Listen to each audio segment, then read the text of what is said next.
Over the years I've attended as well as run and set up a number of assessment days, and the best advice we could ever give is I'm sure you'll have heard already, but get involved.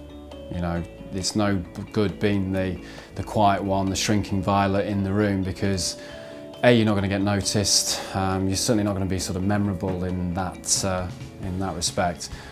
So the likelihood of successfully getting through the assessment day and getting the opportunity is obviously going to be small. So yeah, get involved. Other advice that I'd give to people is be yourself. I think it's very easy in these days to turn up, want to show off, you know, shout the loudest to make sure that you're noticed, but are you being noticed for the right reasons? A complaint I've heard from clients when reviewing people on assessment days is that talking over each other, you know, not allowing other people to contribute their views, their opinions and their ideas. So I think if any client are looking to bring someone into their business, they don't want just the person who's going to shout the loudest and belittle everybody else's opinion. So make sure you're collaborative and bring other people into the discussions you're part of.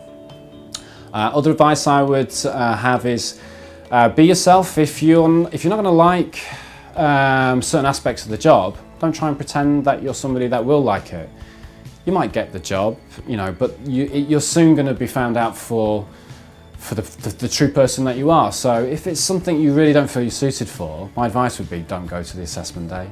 Competency assessments, which I think good assessment days should be based on, are not about asking people how they would behave in certain situations. It's actually observing them. So many of the exercises are designed to put people in a scenario where they can observe what people's natural behaviours are. So how you introduce yourself, how you say goodbye at the end of the assessment day can be just as important as the answers that you give to certain questions.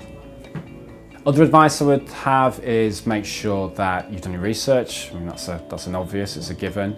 And try to contribute, you know, when there are questions to be asked, you know, people are looking to see who's got the confidence to get involved.